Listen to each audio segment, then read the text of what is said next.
Hello everyone, welcome to science express. आज हम discuss करेंगे railway group D previous year top science question जो NCERT special है। आज हमारा 100 डेज चैलेंज सीरीज में डे 63 लेक्चर है। Now let's start the lecture. Why does silver chloride turn white in sunlight? Silver chloride sun के presence में sunlight में क्यों व्हाइट कलर में टर्न हो जाता है? Because due to decomposition of silver chloride into silver and chlorine by light। Silver chloride को अगर हम सनलाइट के प्रेजेंस में रखें तो क्या होता है, यहाँ पर सिल्वर क्लोराइड का डिकम्पोजिशन होता है जहां पर silver chloride silver and chlorine में टूट जाता है। सो इसीलिए silver chloride turn white in sunlight. So correct answer is decomposition of silver chloride into silver and chlorine by light. Which of the following statement is correct for chemical reaction? निम्नलिखित में से कौन से स्टेटमेंट केमिकल रिएक्शन के लिए correct है?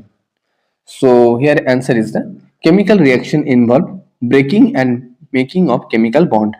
Okay, chemical reaction में क्या होता है, बॉन्ड का ब्रेक भी होता है और बॉन्ड का मेकिंग भी होता है। So correct answer is chemical reaction involves breaking and making of chemical bonds.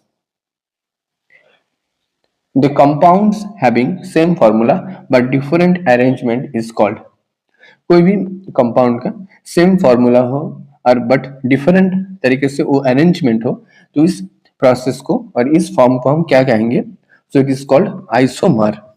Okay, कोई भी compound have same formula but different arrangement को हम कहेंगे isomer. Which of the following is an example of a mixture? निम्नलिखित में से कौन सा एक मिक्सचर का एग्जाम्पल है?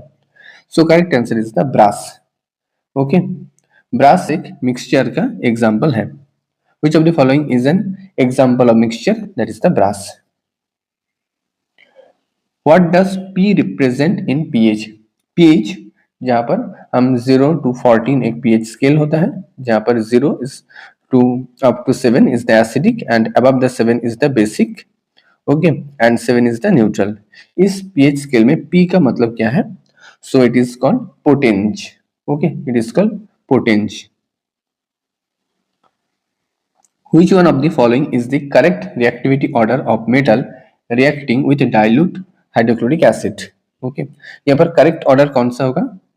सो यहाँ पर होगा magnesium, then aluminium, then zinc, then Fe। यहाँ पर सबसे रिएक्टिविटी ऑर्डर में पहले आएगा magnesium, then aluminium, then zinc, then Fe। So option 1 is the correct answer. Magnesium का रिएक्टिविटी सबसे ज्यादा होगा और आयरन का जो रिएक्टिविटी होगा वो सबसे कम होगा।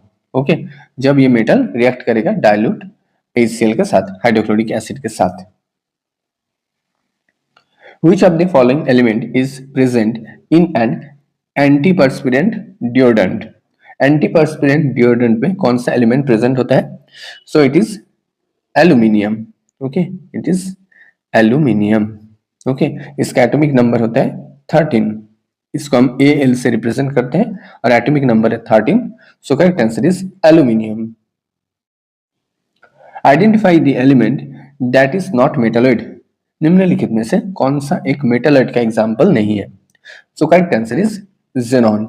ओके, जेनॉन एक इनर्ट गैस है, ये इसको हम नोबेल गैस भी कहते हैं। ओके, और ये ग्रुप 18 में आता है। ओके, ये ग्रुप 18 में आता है। सो identify the element that is not a metalloid. So correct answer is xenon। Which block elements are less electropositive in modern periodic table? Modern periodic table में कौन सा ब्लॉक जो है जो लेस इलेक्ट्रोपॉजिटिव है? So correct answer is the P. Okay, correct answer is the P block element are less electropositive in modern periodic table. Modern periodic table का concept किसने दिया? हेनरी मोजले ने। ओके, मॉडर्न पीरियोडिक टेबल में कुल 118 element present है, जहां पर 7 पीरियड्स हैं और 18 ग्रुप्स हैं। Okay, so which block elements are less electropositive in modern periodic table? That is the p block element. Which of the following reaction produce insoluble salt? कौन से रिएक्शन में insoluble salt produce होता है? So that is the precipitation। precipitation reaction में insoluble salt produce होता है। Okay, so correct answer is precipitation। Thanks for watching. Don't forget to subscribe Science Express. Thank you.